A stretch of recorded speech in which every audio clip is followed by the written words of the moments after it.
In the autumn of 1857, something happened in Little Rock, Arkansas, an incident the local authorities buried so deeply it would take more than a century before whispers began to surface again. On Thanksgiving night, inside what had once been the grandest plantation house in Pulaski County, a man named Samson, enslaved but remembered in fearful tones, was said to have killed his master with his bare hands. Colonel Jeremiah Rutledge's neck was snapped like a dry twig, but what sets this apart from other stories of resistance is what witnesses claimed they saw. That night, Samson's strength was not merely human. They spoke of hands powerful enough to crush a skull with a single squeeze, to twist iron into knots like softened rope, and to press palm prints so deep into oak beams that some say they can still be traced today. The records were sealed, the witnesses silenced, the incident erased from every newspaper in town. So, what truly happened on Rutledge Plantation that Thanksgiving night? And why did 3 separate county officials spend the rest of their lives insisting that what they saw defied every natural explanation? Before we follow Samson's story deeper into the shadows of the Rutledge estate, if forgotten history fascinates you, take a moment to subscribe and let us know in the comments what state you're listening from tonight. Because this tale, strange as it may seem, might be closer to your hometown than you think.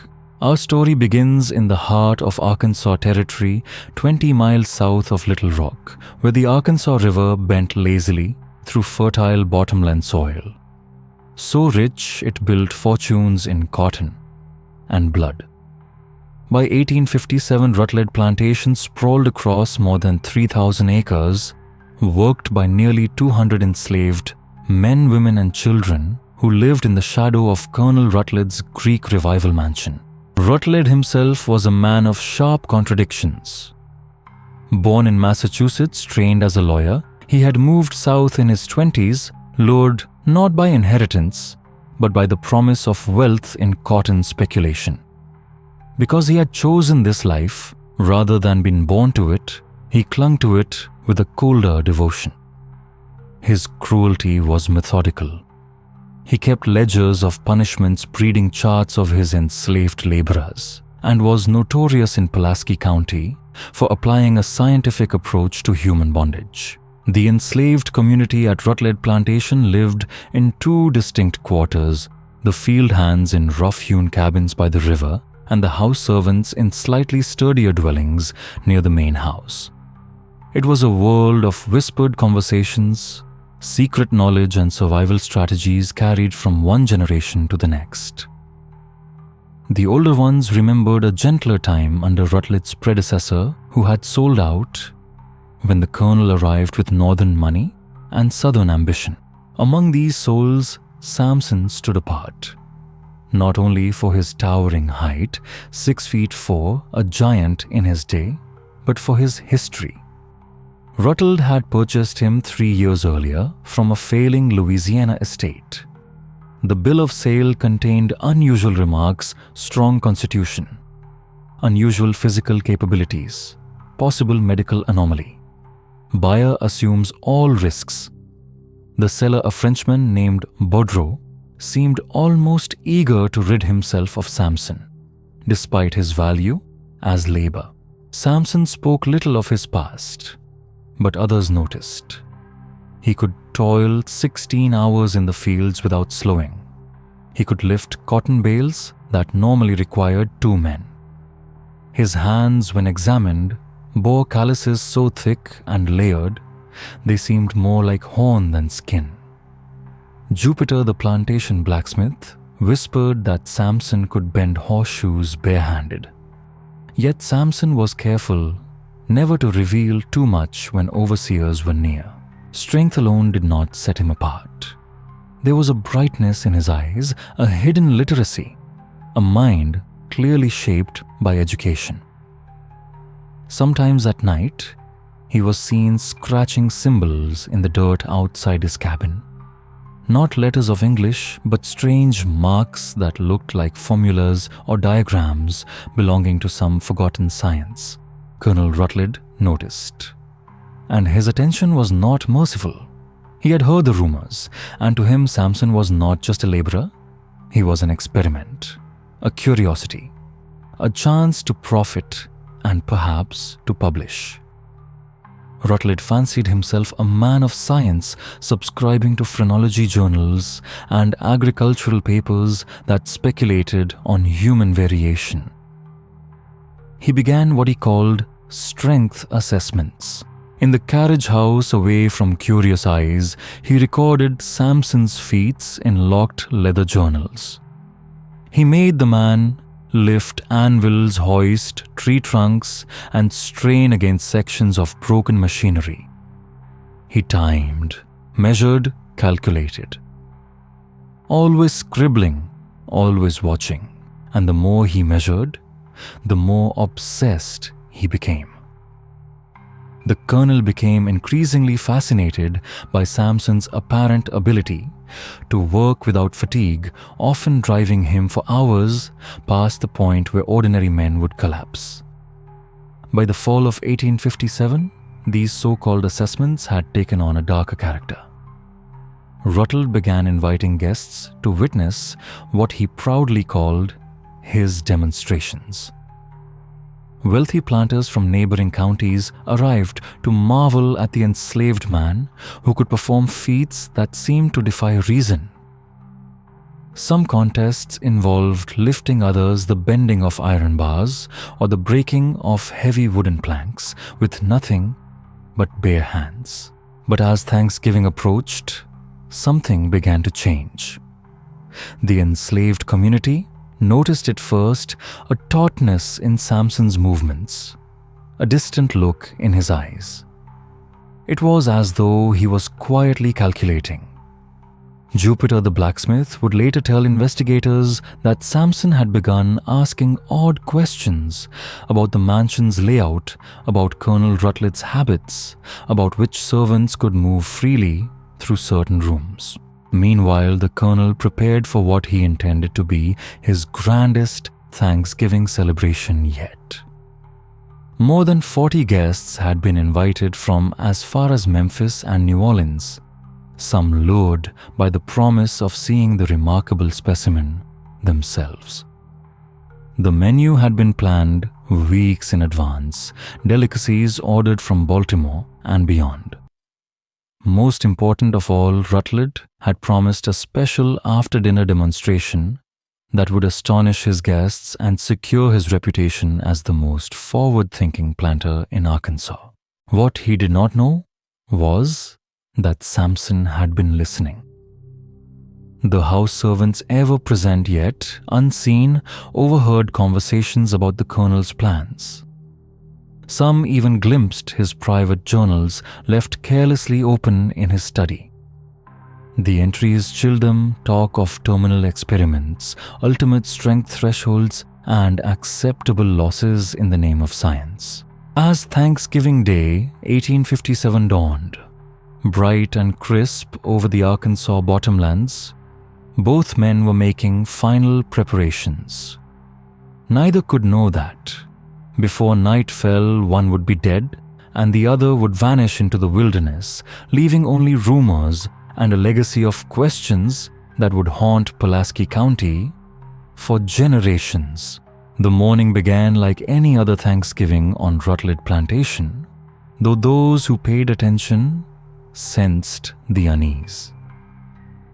In the kitchen, the enslaved cooks labored furiously under the sharp eye of Molly Kittenden, the head cook preparing a feast fit for 50 guests to be served in the mansion's great dining hall.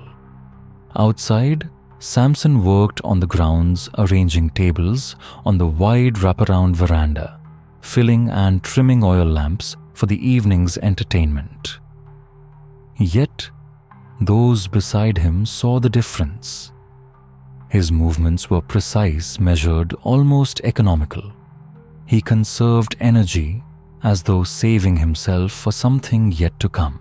Inside, Colonel Rutledge spent the morning sequestered in his study, poring over notes and fine-tuning the event he privately dubbed the Grand Demonstration. His journals from that very day, recovered decades later when the mansion was torn down, spoke of his anticipation. In his careful hand he had written, "Today I shall push the specimen beyond all previous thresholds. Science demands nothing less than complete understanding." By midday, the guests began arriving their carriages, rolling in steady procession along the oak-lined drive. They were the pillars of Arkansas society: Judge Cornelius Dillingham from Little Rock plantation owner Samuel Vaughn of Helena, and Dr. Nathaniel Payton, a Memphis physician notorious for his racial theories. But the figure who drew the most interest was Professor Emanuel Voss, a German immigrant who styled himself an authority in physical anthropology. He had traveled from St. Louis specifically to witness Rutledge's famous subject. That afternoon, as the visitors sipped wine and traded stories on the veranda, Samson moved quietly through his duties with the precision of a man following a plan rehearsed long in advance. Jupiter would later recall that when he tried to speak with Samson around 3 o'clock, the larger man's eyes seemed to pierce right through him. Focused elsewhere, intent on something invisible, the dinner itself unfolded in glittering splendor. Guests feasted on roasted turkey, sugar-cured ham cornbread stuffing, and an array of seasonal vegetables. Servants glided silently between kitchen and dining room, unseen yet indispensable, orchestrating a banquet meant to dazzle. But beneath the polished surface, the air carried an unspoken tension, one that would soon erupt into something none of them could ever have imagined. The conversation flowed as freely as the wine talk of cotton prices, territorial politics, and the deepening divide between North and South that in just 4 short years would erupt into civil war. As the hour drew late, Colonel Rutledge rose to his feet, face flushed with wine and pride. "Gentlemen," he declared, his voice cutting cleanly through the murmur of the room, "tonight you shall witness something that challenges everything we believe about the limits of human strength. My specimen Samson will perform feats that just a generation ago would have been dismissed as impossible." The guests followed him eagerly out toward the old carriage house. Torches flickered in the cool night air, throwing tall, restless shadows against the weathered boards. Inside, the space had been cleared. Iron bars of varying thickness were stacked neatly. Heavy beams of oak leaned against the walls, and lengths of railroad iron rested on wooden blocks. At the center stood Samson, his massive frame outlined in shifting torchlight. There was something about the way he carried himself, shoulders squared, head lowered slightly, that suggested more than preparation. It suggested resolve. Dr. Nathaniel Payton, the Memphis physician, would later write in his diary that gazing at Samson that night was like staring at a spring wound to the very edge of breaking every ounce of force held in perfect control, waiting for the smallest release. Rutledge began with the familiar demonstrations. Samson lifted burdens no man should have managed, bent iron with bare hands, and split oak beams as if they were brittle reeds. Professor Voss scribbled notes furiously, muttering in German, asking now and then for certain feats to be repeated. The audience gasped, applauded, and shifted uneasily as the colonel pressed Samson further. Each demand heavier, harsher, crueler. What had begun as spectacle soon resembled torment. Judge Cornelius Dillingham was the first to notice the change. By 10:30, when Rutledge ordered Samson to lift an entire length of railroad iron, the slave's composure shifted. His careful obedience evaporated, replaced by something electric and dangerous. The judge instinctively stepped back. Colonel Dillingham murmured, "Perhaps we have seen enough for tonight." But Rutledge flushed with the intoxication of discovery, and the thrill of his audience waved the suggestion aside. Nonsense. We are approaching the most interesting thresholds. Samson, I want you to attempt something never before tried. Servants dragged forward a massive flywheel from a cotton gin, the iron disc weighing nearly 400 pounds. The guests stared in disbelief. Samson looked from the machine to the colonel, to the ring of expectant faces. For a long, taut moment, he said nothing. Then, in a voice so low, several guests had to lean forward to hear, he answered, "No, sir." The words struck like a hammer blow. In the antebellum South, such refusal was not merely defiance, it was unthinkable. It was rebellion, distilled to its purest form. Rutledge's face shifted rapidly. First surprise, then anger, then a cold fury none of his guests had ever witnessed. "What did you say?" I said, "No, sir." The voice was quiet, but different now. Stronger, edged with something undeniable. Something that made Voss lower his pen and Dillingham step back again. "You will do as I command," Rutledge hissed, "or suffer consequences far beyond anything you've endured before." For a heartbeat that felt like eternity, the two men locked eyes across the torchlit room. Then Samson smiled a terrible, unsettling smile. "No, sir," he repeated, his voice steady. "I don't believe I will." What followed happened so quickly that witnesses could scarcely describe it. Samson moved with impossible speed, crossing the space between them in 3 great strides. Rutledge barely raised his hands, whether to defend or to beg, no one would ever know. Then came a sound, sharp and final, like a heavy branch snapping in a storm. Colonel Jeremiah Rutledge, master of 3,000 acres and nearly 200 lives, fell lifeless to the floor, his neck broken, with terrifying ease. But it was not only the act of killing that seared itself into memory.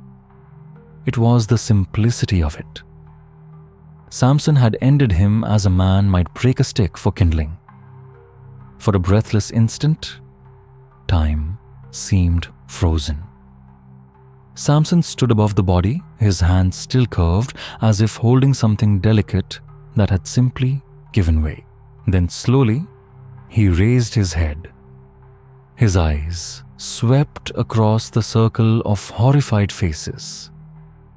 And when he spoke, the words were not the broken speech they expected, but clear, measured, and articulate, spoken in flawless English, laced with an accent none could place. "Gentlemen," he said, his voice resonant in the torchlight, "I suggest you leave now."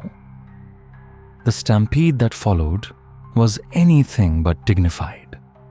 Men who just hours earlier had boasted of cotton yields and political influence now clawed and shoved one another like terrified animals desperate to reach their carriages. Prominent citizens of Arkansas society trampled one another in the dark, all pretense of civility stripped away in their blind panic to escape the carriage house. Within minutes, Rutledge Plantation lay eerily silent. Only the slaves remained in their quarters, too frightened to emerge. In the carriage house, torches guttered in the night air, illuminating scattered apparatus, overturned benches, and Samson alone beside the lifeless body of his master. What transpired in those next hours has never been fully explained. At dawn, the house slaves crept cautiously from their cabins. They found the carriage house empty. The torches had burned to ash. The great iron flywheel sat untouched, and Colonel Rutledge's body was gone. So was Samson. The only sign he had ever been there were the deep impressions of his hands in the thick oak beams, as though the wood itself bore witness to his strength. By noon, riders carried word to Little Rock. Telegrams followed. Within a day, officials descended upon the plantation. What they encountered sparked an investigation that consumed Pulaski County for months and left questions unanswered even generations later. The implications spread swiftly. A slave had slain his master, an outrage in itself. But more alarming was the manner of the killing, the ease of it, and the complete disappearance of both man and body. The witnesses, shaken to their core, became liabilities rather than sources of clarity. Judge Cornelius Dillingham returned to Little Rock pale and broken. His clerk later describing him as in a state of nervous collapse. Dr. Nathaniel Peyton of Memphis checked himself into a sanitarium, refusing to discuss the events for over a year. Professor Voss of Göttingen abandoned his hotel, leaving behind only a trunk of notes, cryptic writings in German, and strange mathematical ciphers no scholar since has been able to decipher. Sheriff Thomas Breege arrived at first light with armed deputies and volunteer militia. Expecting signs of rebellion or at least a trail of blood and flight, they instead found a plantation suspended in unnatural stillness. The slaves gave statements that were consistent yet maddeningly vague. Yes, they had heard shouting from the carriage house. No, they had not dared approach. Yes, lights had moved about the grounds through the night, but from their distance, they could not tell who carried them or where they went. Most troubling of all, when asked about Samson, the enslaved people faltered.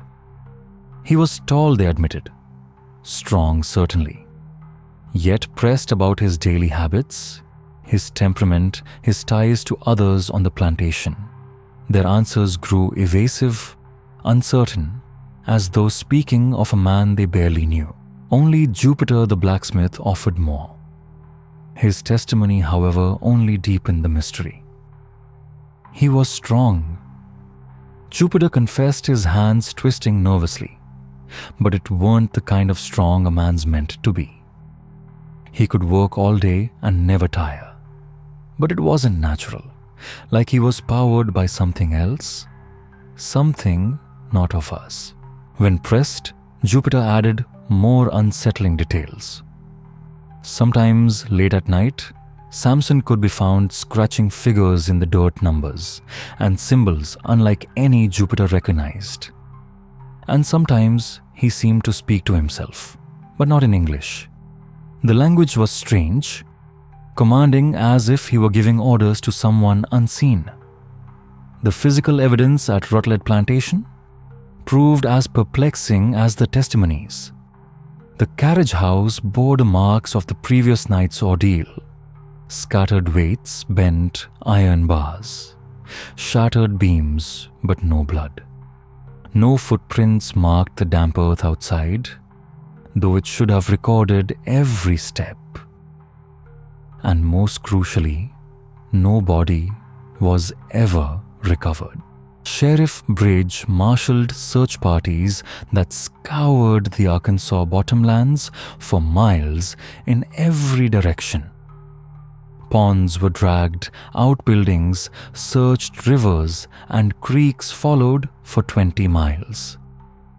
Yet Samson had vanished as though the very ground had swallowed him whole.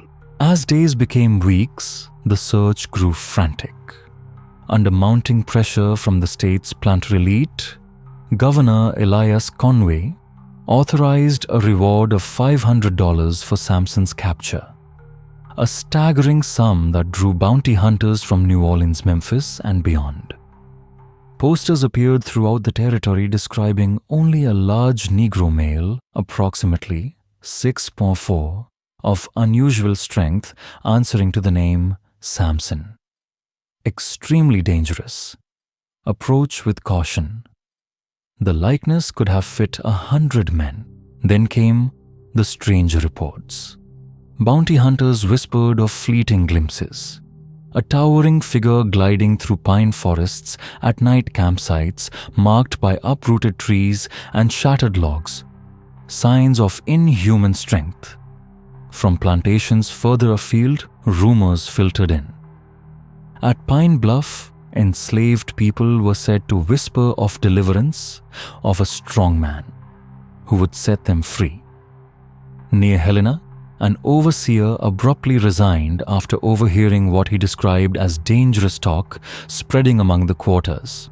By Christmas of 1857, the search had become a humiliation for Arkansas law enforcement. Despite rewards, manhunts, and even the involvement of federal marshals, Samson remained as elusive as he had been on Thanksgiving night. Northern newspapers seized the story, publishing lurid accounts of the Arkansas Superman who had slain his master and vanished into the wilderness. That was the breaking point. Fearing both ridicule and political fire, Governor Conway moved quietly to bury the matter. Records were sealed, rewards rescinded, wanted posters pulled from post offices. Editors were urged, sometimes with the promise of state contracts, sometimes with veiled threats not to reprint further stories. Yet, the scandal deepened with the settling of Colonel Rutledge's estate in early 1858. In a false compartment within his desk, executors uncovered a cache of documents that suggested the colonel's interest in Samson had never been simple curiosity. Letters showed correspondence with northern universities, detailed exchanges on physiological enhancement and experimental augmentation. Receipts listed chemical compounds from laboratories in Boston and New York, substances unfamiliar to local officials but clearly medical in nature. A bill of lading from New Orleans recorded the shipment of specialized pharmaceutical equipment and associated materials just weeks before Samson's arrival. Most unsettling of all was a contract with an organization called Meridian Research Associates of Boston. It outlined ongoing physiological assessment and enhancement protocols. The signatures at the bottom chilled investigators, Jeremiah Rutledge, and beside it, in a hand identified by multiple house slaves, Samson. The implications were staggering. Was Samson not merely a slave, but a subject, a participant in some secret program of medical experimentation? If so, what exactly had been unleashed that November night? The official response was swift and absolute. The documents were sealed by court order, classified as sensitive estate materials, and transferred quietly into federal custody. Executors were sworn to secrecy. The house slaves who had identified Samson's handwriting were sold off to distant plantations. All mention of Meridian Research Associates vanished from official record. But rumors, as always, slipped the net. They spread along the hidden channels that connected slave communities across the South. Tales of a strong man who had shattered his chains and vanished into the wilderness. Whispers of government experiments, northern conspiracies, and other plantations where specimens might be undergoing similar treatments. If Samson could rise, perhaps others could too. By the spring of 1858, the Samson case had ceased to exist on paper. but in slave quarters, in the letters of anxious planters, and in locked federal files in Washington, the questions refused to die. Some swore they still saw him in the Arkansas wilds, growing stronger, biding his time, waiting to return. That was when new players entered the stage. The Pinkerton Detective Agency, hired by interests never publicly named, launched their own covert inquiry. In March, Alan Pinkerton himself arrived in Little Rock, accompanied by 2 seasoned operatives. Unlike the sheriff's fruitless manhunts, the Pinkertons looked backward, tracing Samson's path before Rutledge Plantation. Their search began with the bill of sale. Detective James Hawthorne, traveling in disguise as a potential buyer, tracked the trail to a French planter named Boudreaux in the Louisiana Bayou. What he uncovered was darker than anyone had expected. Boudreaux's plantation had been a testing ground for something called the Southern Health Initiative. Officially, the program studied diseases common among enslaved populations. In reality, it tested chemical compounds, nutritional regimens, and physiological protocols designed to enhance human capability. Most subjects showed only modest gains. A handful exhibited alarming changes, and a very few, like Samson, transcended natural limits altogether. When pressed, Boudreaux broke. Samson, he admitted, had been enrolled in the enhancement protocol for over 2 years before his sale. He could labor without fatigue, bend iron with his hands, and more unsettling still, he was thinking differently. He had taught himself to read and write in months. He grasped mathematics. He questioned the purpose of the treatments. Independence. Boudreaux whispered to Hawthorne was the most dangerous side effect. The program had collapsed in 1854 after a revolt. Several enhanced subjects escaped, leaving 3 overseers dead.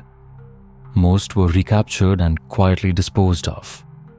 But a few, including Samson, were sold off their bills of sale, salted with careful disclaimers about special characteristics. The Pinkertons followed the money north. Their investigation revealed a lattice of universities, private laboratories, and medical institutions stretching across the northeast, places that, under the language of human improvement, had been running parallel experiments since the 1840s. The deeper they dug, the clearer the picture became. Samson was not an accident of fate. He was a product. And he was not the only one. The work was funded by a blend of private investors, government contracts, and what appeared to be military interests, hoping to create soldiers for wars yet to come. At the center stood Dr. Marcus Kleinman, a German émigré whose laboratories in Boston, Philadelphia, and Baltimore pursued what he called human optimization. His methods combined chemical regimens, rigorous conditioning, and psychological manipulation. His subjects came from prisons, immigrant ghettos, and increasingly from the slave markets. Men and women purchased not for labor but for experimentation. Pinkerton operative Sarah Chen, disguised as a nurse, penetrated Kleinman's Boston facility. Her reports painted a chilling portrait records on over 200 subjects each, catalogued by genetic compatibility and experimental stage. The successful ones, she wrote, demonstrate strength increases of 50 to 300%. But the more they succeed, the less human they seem willing to remain. The most damning evidence lay in Kleinman's private letters. He corresponded directly with Colonel Rutledge, offering instructions on Samson's treatments. One letter revealed that the Thanksgiving demonstration had been staged deliberately. The subject has reached the limits of our knowledge. Your test will yield crucial data on psychological thresholds under extreme duress. The military implications are vast. But Samson's flight was or accident. The truth emerged from Jupiter the plantation blacksmith, who through a clandestine network of free blacks in Little Rock fed intelligence to the Pinkertons. He had helped Jupiter confessed. He was making plans for months. There were people waiting for him. That night wasn't chaos. It was the signal. Those people called themselves the Freedom Chain. A shadow network of abolitionists, freedmen, and sympathetic whites. The chains specialized in extracting enhanced subjects, spiriting them to Canada, Mexico, or hidden sanctuaries in the wilderness. They forged papers, raised trails, and taught their fugitives how to mask their abilities long enough to pass as ordinary. Then came the revelation that widened the conspiracy. In May 1858, Hawthorne's raid on a Memphis safe house uncovered letters between Freedom Chain operatives and British and French agents. Europe had learned of America's secret experiments. They wanted the technology or the subjects before the Union could harness them. Pinkerton's final report was stark. The program has birthed beings who exceed natural human limits. Worse foreign powers are moving to acquire them. If they succeed, America may face an enemy it cannot comprehend. Within weeks, the investigation was terminated. Files were sealed, agents reassigned. But silence could not erase what had been uncovered. Throughout Arkansas, whispers spread. Settlers claimed to see a giant moving through the forests. Runaways spoke of a mysterious ally who guided them north. Native tribes told of a man who outran horses and bent iron with his hands, but who treated them with wisdom, not wrath. And at the ruins of Rutledge Plantation, now being swallowed by weeds and vines, visitors described strange signs, handprints pressed deep into oak beams, earth stamped as if by titanic feet, and on windless nights the sound of heavy movement in the abandoned carriage house. By autumn of 1858, a year after the fateful Thanksgiving, the Samson affair had grown far beyond a fugitive's escape. It had become a secret history, a conspiracy of science, power, and rebellion, and the birth of a legend. The questions were no longer just about where Samson had gone, but about who and what he really was. What had been done to him, and what his survival might mean for a nation already fracturing over slavery, freedom, and the very definition of humanity. By the autumn of 1858, Arkansas was no longer dealing with rumors. The horror deepened. If the first stories had seemed like dark folklore, what came next revealed an organized force at work, something far beyond a single fugitive. The first major incident erupted near Camden. Marcus Henley, a wealthy cotton planter, had purchased 3 enslaved men from Louisiana with bills of sale marked by the same cryptic phrase once attached to Samson's unusual physical capabilities, possible medical anomaly. On the night of October 15th, those men, Caesar Goliath and Titan, tore free. They did not break locks. They broke the chains themselves, twisting wrought iron apart like clay. "I've managed slaves for 20 years," overseer James Huckabee testified, "but I've never seen men move like that. Silent, precise, like they'd trained for years. By dawn, every shackle on the plantation lay shattered." The men had vanished carrying supplies maps and most troubling knowledge. They knew exactly where to go. Within weeks, Mississippi reported 2 enhanced subjects escaping a research compound near Natchez, leaving behind twisted machinery like grotesque sculptures. In Louisiana, 4 more destroyed an escape-proof facility after erasing every document tied to the enhancement program. The pattern was unmistakable. These were not desperate random escapes. They were coordinated strikes targeting records, destroying evidence, and freeing select captives. Alarmed, Dr. Marcus Kleinman himself traveled to Little Rock to brief federal officials. His findings were dire. "We are not facing slaves with strong muscles," he warned. "We are facing a new order of intelligence. Their treatments have broken mental barriers as well as physical. They learn faster, remember more. And most disturbing, our evidence suggests they share knowledge among themselves as though linked by some unseen consciousness." His conclusion was blunt. "We may have created a new species, and they do not see us as equals." Meanwhile, reports of Samson grew impossible to ignore. He was seen near plantations days before mass escapes as if scouting targets. Bounty hunter Thomas Bogart gave the most chilling account. Tracking signs along the Buffalo River, he found himself under the gaze of a towering figure on a cliff 30 feet above. It wasn't his size.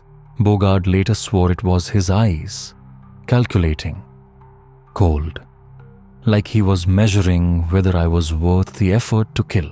Then the giant spoke. Perfect English, educated. "You're hunting the wrong prey," Samson told him. "Men like me aren't the problem. You are. Too long people have been treated as property, as experiments. That ends now whether you wish it or not."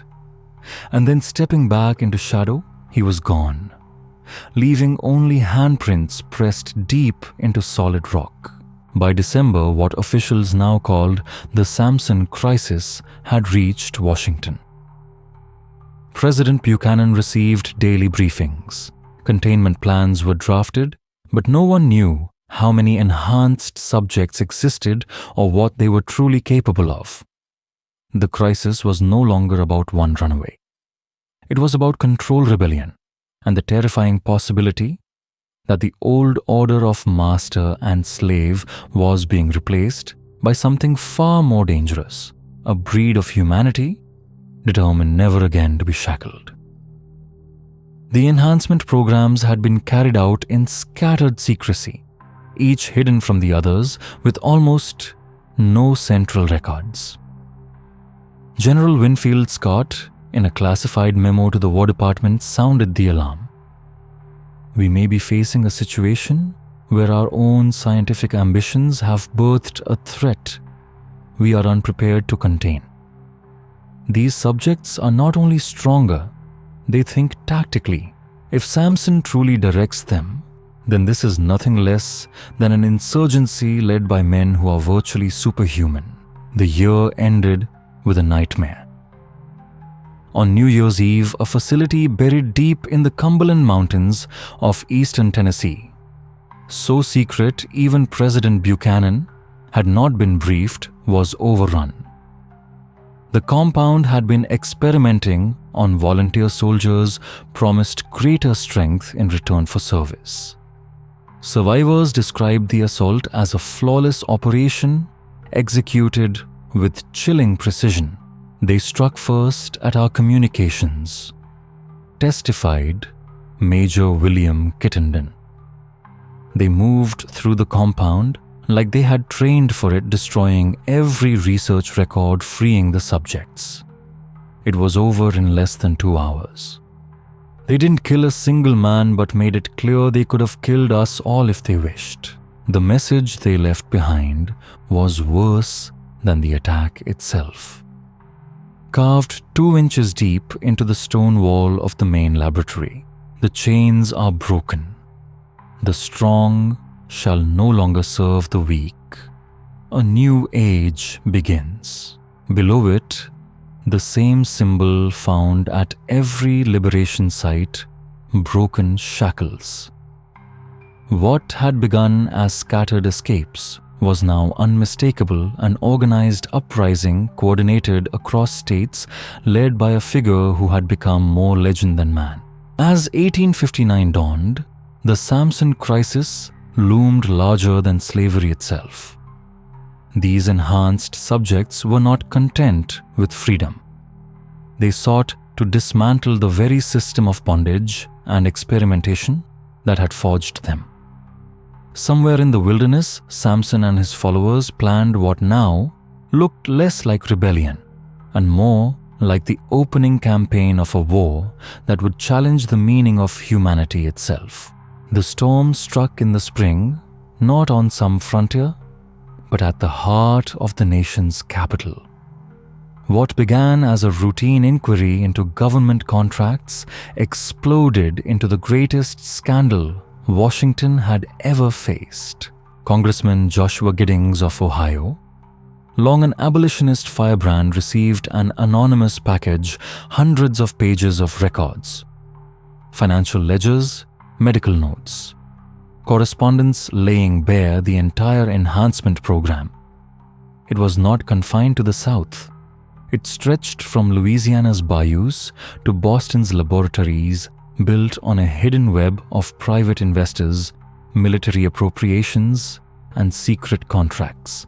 Most damning was a roster more than 300 enhanced subjects catalogued by name status and classification. Some captured, some dead. Many escaped. At the top, marked as the highest level subject and active resistance leader, stood one name, Samson. Giddings demanded public hearings, denouncing the program as systematic enslavement and torture in the name of science. Southern representatives fought back, invoking states' rights and legitimate agricultural research. But Northern outrage carried the day. By April, a select committee was formed. On April 25th, the Capitol hosted its first hearing. Crowds filled every corridor. Reporters jammed the galleries. And before them stood Dr. Marcus Kleinman, the German scientist whose work had birthed the crisis. He began with a plea. The protocols were meant as a humanitarian effort, he said, his accent heavy with strain. We believed stronger bodies would suffer less in labor. We never foresaw this outcome, but under sharp questioning, the truth spilled out. What began as modest attempts to increase endurance had escalated into human modification without restraint. Enslaved people, prisoners, immigrants, even soldiers had been subjected to brutal treatments. Some died, others changed into beings beyond human limits. And then, the name that electrified the room, Samson. He is our most advanced and most dangerous subject, Kleinman confessed. His physical capacity exceeds human norms by fourfold. His intellect has outpaced all projections. His leadership makes him impossible to contain. He should never have been bound. The final blow came with Kleinman's quiet admission. We moved beyond the enslaved. We used convicts. We used immigrants. And soldiers, men who never knew the risks they accepted. The program spared no one. The chamber erupted. For the first time, the Samson crisis was not a whispered rumor or frontier terror. It was an undeniable national scandal, and the truth was tearing Washington apart.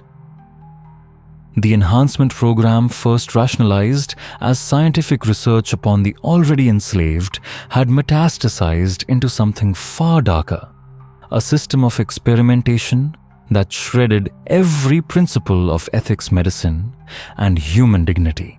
On the second day of hearings, the focus turned to the military's role. General Winfield Scott, appearing in a closed session, confirmed what many had suspected. Since 1852, the War Department had quietly funded enhancement research with the goal of forging soldiers who could march through extremes, endure wounds that would fell any ordinary man, and execute missions impossible for others. The promise was there, Scott admitted. They excelled at reconnaissance, at special operations, at sheer endurance. But what came with that power was something we could not control. They resisted authority. They questioned orders. They began to sympathize with causes outside our command. The testimony was damning. Volunteers enhanced under military oversight had deserted at alarming rates. Some carried away sensitive intelligence. At least 2 had been executed for outright mutiny. By 1857, the program had been abandoned, but not before dozens of enhanced soldiers had vanished into the shadows. Their whereabouts remained unknown. The hearings reached a fever pitch on April 25th when the committee announced they had received a direct message from Samson himself. It would be read into the congressional record broadcast in every newspaper across the country. To the representatives of the American people it began. I write to you not as a slave nor as a fugitive, but as a free man who has broken not just chains of iron, but chains of the mind and spirit. Too long have men like me been treated as livestock, to be sold as animals, to be bred and broken as subjects for experiments no decent society should tolerate. Samson's words struck like thunder. He recounted his capture, his time under the scalpel and syringe, his awakening to what had been done, not only to him but to countless others. And then he widened the scope. Through these experiments, we gained not just strength but vision. We have seen how easily human beings are reduced to property when it profits the powerful. We have witnessed how science is twisted to sanctify cruelty. And we have learned that the so-called principles of freedom and equality in this nation are applied only when convenient discarded, when inconvenient. The statement ended with a declaration unlike any America had ever faced. We seek no revenge. We seek justice. End these experiments. Free every captive. Recognize us as human beings with rights no less than yours. Refuse and we will do whatever is necessary to secure our freedom and the freedom of others like us. It was signed not by Samson alone, but by more than 50 other enhanced subjects. Together, they had issued what amounted to a declaration of independence from a class of beings who could not be subdued by conventional means. The response was instant and explosive. Southern representatives roared for blood, demanding immediate hunts and executions.